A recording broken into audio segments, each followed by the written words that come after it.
Hello, EntrePods, and welcome to Season 3. This season, we are interviewing and talking about ethical entrepreneurs who are making money and changing our world. Join us as we discover how we can step into power as creators and business owners to reshape business into one that values humanity, our planet, and our shared future. You won't want to miss a single episode.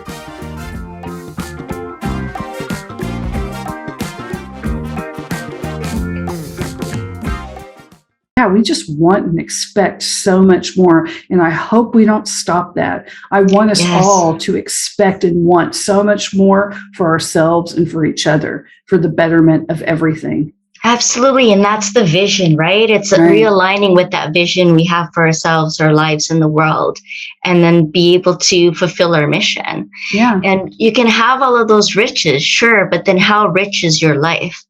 And it doesn't have to be either or. You don't have to have, all of the abundance and all the billions and then have a crappy family life.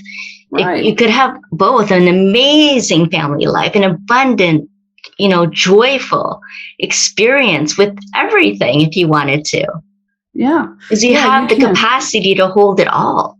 Yeah. Yeah. You have, and I think that more people are seeing it doesn't have to be like that.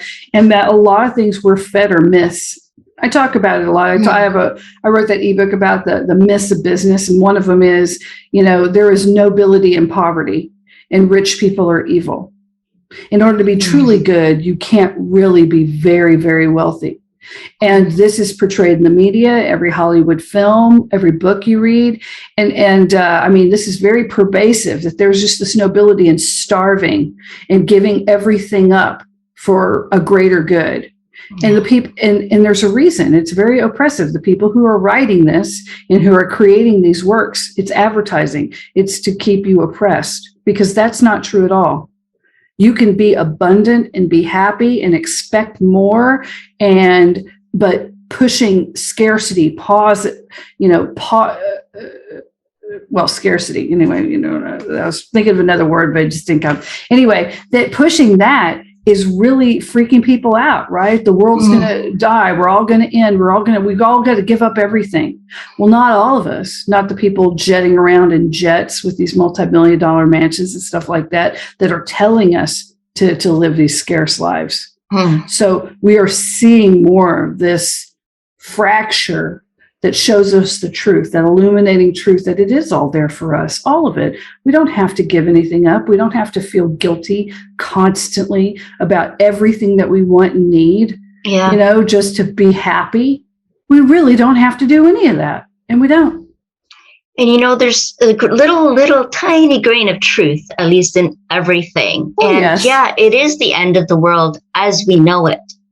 And now we get this amazing opportunity to create the world that we really want, right? Yes. To create that kind of vision. Yeah. And it's scary for people because people but if it's new, where's me? And there's a great book, The Dream Weaver, written by a pastor, or The Dream Giver. And it talks about a guy by the name of Ordinary, and he has this big dream, right? It's the most incredible book, but in it, no relation to Jennifer Regular. Right. Oh yeah, that's right. That's right. No relation to Jennifer Regular. And by the way, we're talking to Jennifer Regular of Lighting the Path, and you can go to lightingthepath.ca. Right. Great. That was a great way to segue into that one.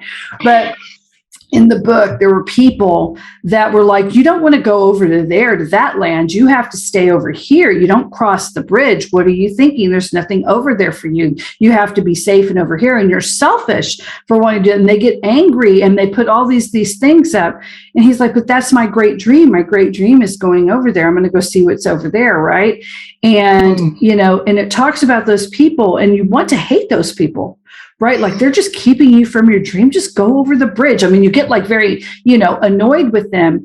And then you figure out that all of these no's are them worried about themselves. Like your changing affects them in some way. Right. They feel it does. Even if it doesn't, you're like, this doesn't affect you. Just go back home. But for them, their world will change. You will not be in their world doing the things that you normally do. You're now going to be doing something else. And what does that mean for them? It gives them feelings and them ideas and stuff like that. And that's for them to deal with, because you can't stop yourself. One of the greatest quotes I heard, and I forget who said it, is like, what people think about me is none of my business. That's right. Yes. And so I love that. That's so freeing.